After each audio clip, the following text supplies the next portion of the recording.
Welcome back to Giant Monster Games. I'm Adrian, and today we are actually doing a voiceover of the fact after I played this game. Unfortunately, when I recorded this match, I didn't have my audio hardware plugged into the computer, so I recorded the entire match without audio. So I'm going to talk about what happened in the game and how it played out, and we will watch it together, and it'll be hopefully exciting. Yeah, that's what the plan is.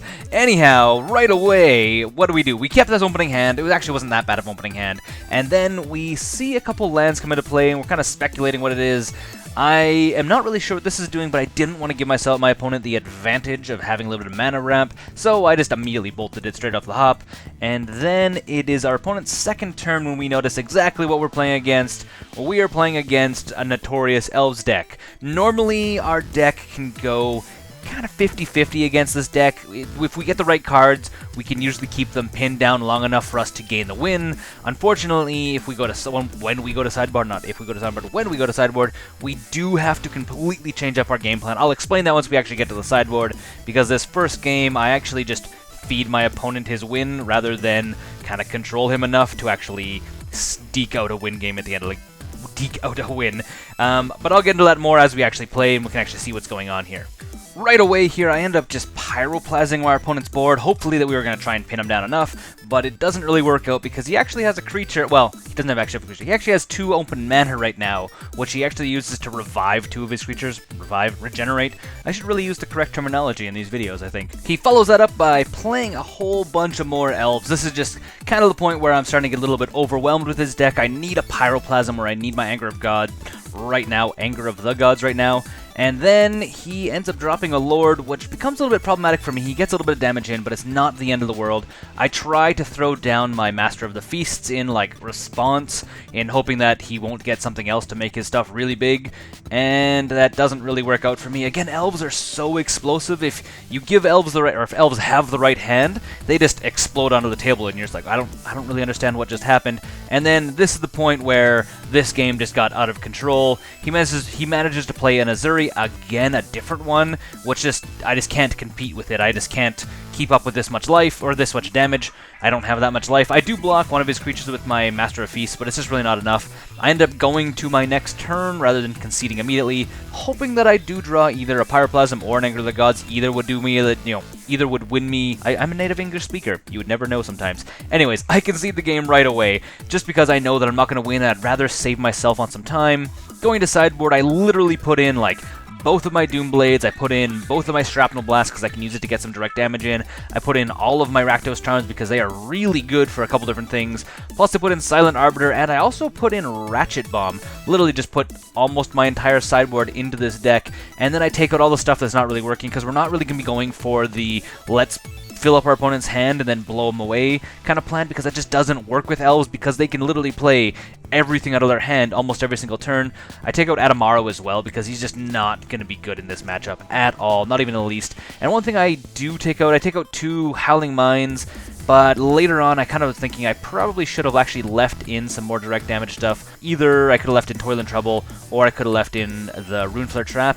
I think leaving in Toil and Trouble would have been better, and actually pulling out the last 2 Howling Mines, because they just don't benefit me enough.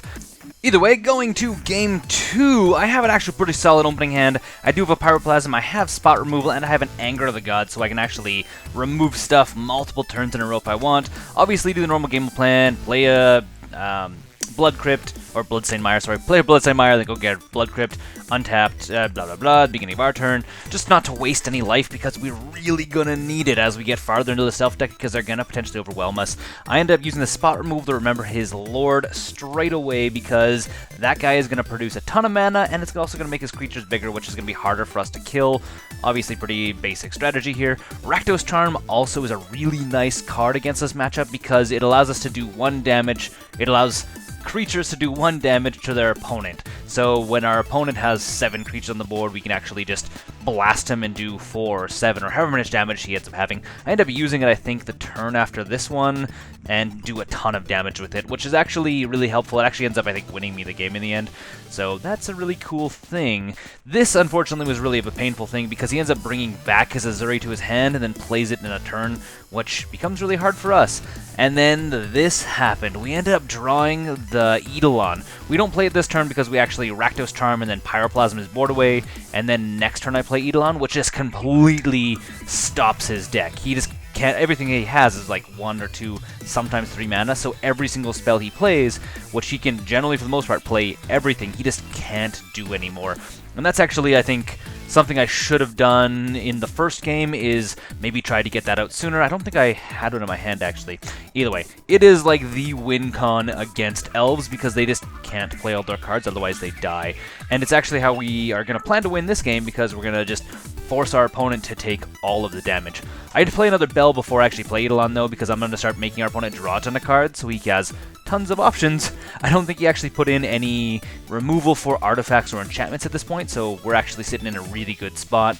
And moving forward, our opponent is now going to start playing some small spells here and there. I think he plays one of his lords right away here. Is it a lord? Yeah, it's the Dryad Druid Archdruid? It's the Archdruid. It's the one that produces mana equal to the number of elves you have. It's fantastic, and it's actually like a must-have in most elf decks. And normal plan, drawing a ton of cards at the end of our opponent's draw step. This is one of those points where I'm like, I really, really wish that I actually would have left in the Rune Flare traps, because I could have made our opponent take a bunch of damage at this point, but obviously I didn't think I would actually be in this situation when that happened, so. And then here's the next trick. I actually play Hangarback Walker for a ton, because it allows me to not take damage when I cast it, because its casting cost is now 6, not 2 or 3, which is fantastic, and I love that. So we're getting Hangarback Walker on the table, and we're going to start aiming to swing into our opponent's face with it. We also have, as you can see, Anger of the Gods sitting in our hand, so we could just wipe his board if we need, but that's not really the plan yet. And Lightning Bolt was a welcome sight because we use that to actually blow away his Azuri so he doesn't start trampling in with a ton of damage. And I think he ends up regenerating his Archdruid with before he ends up killing this, or maybe not. I can't remember. Either way, we bolt the Azuri right away, and we will see what happens here. We'll see. Wait for it. Wait for it. I guarantee you that it is probably not, but maybe mildly interesting, I hope. Yeah, so there he goes. He's gonna regenerate both his creatures. He's tapping his Archdruid to do it for both. So he is gonna protect all of his creatures from being potentially destroyed, which means Anger the God isn't actually a viable option for us, which at this point I'm not really worried about. I don't really mind not playing it, which is fine. And then we do the same thing we did last time. We play Hangarback Walker, but we do leave up 2 mana, so we could actually play Rakdos Charm if he wants to grab his Azuri back, or if he gets enough elves on the table, we can actually just blast him for 2 or 3 damage. We're just trying to get damage on the table at this point. That was kind of my entire idea, was like, okay, I'm going to leave up some mana so I can do Rakdos Charm and hopefully get some damage on him, because we're at this point, we're aiming to burn our opponent out, and then our opponent decides to go all out. I think he was actually aiming to get a whole bunch of elves on the table and then flood in, which works out for us because we're technically a burn deck and we just burn our opponent to death. So he plays a ton of stuff. He plays enough stuff that we are actually going to Rakdos Charm him to death right away here.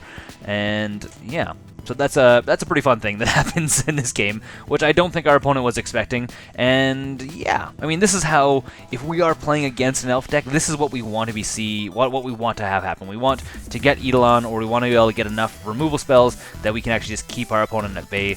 It does rely on us getting to that point, and you know, if we don't have a good opening hand, it can be really hard. Anyway, so here's where we go. We're gonna blast our opponent for 8 damage, I think it is. No, it's 7 damage.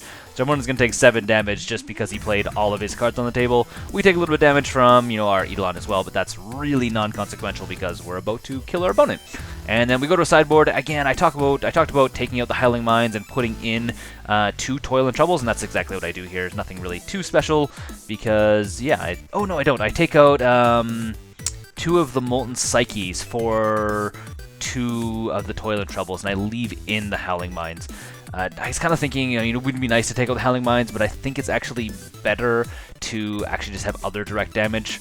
And yeah, I mean, it's kind of hard. It's 50-50. Leaving in the Molten Psyches allows us to cycle our hand and potentially make our opponent take some damage because we should have a lot of artifacts in play. But yeah. Anyways, turn 3 or game 3. This is for all the marbles here. This is a really bad opening hand, so I have to mulligan down, even though I did have an Eidolon in my opening hand, which would have been fantastic, but I don't have red mana. And I end up keeping this because it is potentially better. I do have a lot of mana. 4-land hand in a 6-card hand is not always the best, but we are on the draw, so it's not that bad. I do have a little bit of removal. I do wish I had either a board wipe or an Eidolon, but I just don't have it, so I'm kind of running with this, and I'm not about to mull down to 5. That gets really dangerous, because our deck is not designed to mull down to 5 at all. This is where I probably should have bolted our opponent. Oh no, yeah, I should have probably bolted. Oh no, I can't. Okay, sorry, this is what ends up happening.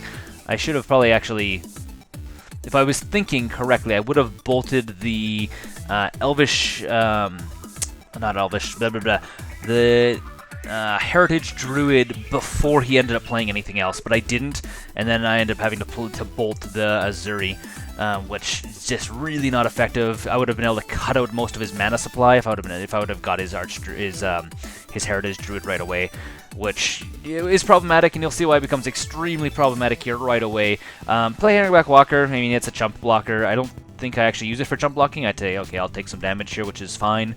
And then, yeah, I mean, if we would have got rid of the Heritage Druid, he literally would only have 1 elf on the table, which would have been ideal for us, but it's not what ends up happening. And we play our Master of the Feast, which I'm like, okay, I'm going to start eating his board state away. He only has 3 cards in hand. What can he do? This is, totally going to be, we are on the up and up at this point. At least this is how I feel.